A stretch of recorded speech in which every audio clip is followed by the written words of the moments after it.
भीमराव लिखले संविधानवा, जानै दुनिया। जानै दुनिया है भैया, जानै दुनिया। जनता के दई दिहले जहानवा, जानै दुनिया। जनता के दई दिहले जहानवा, जानै दुनिया। जानै दुनिया है भैया, जानै दुनिया।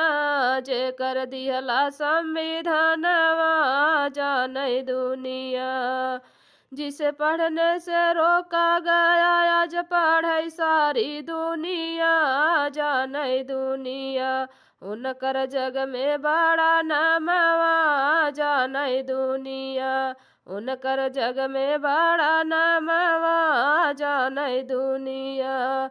जानै दुनिया है भैया, जानै दुनिया। जनता के दई दिहले अधिकारवा, जानै दुनिया। जेकर दिहला संविधानवा, जानै दुनिया।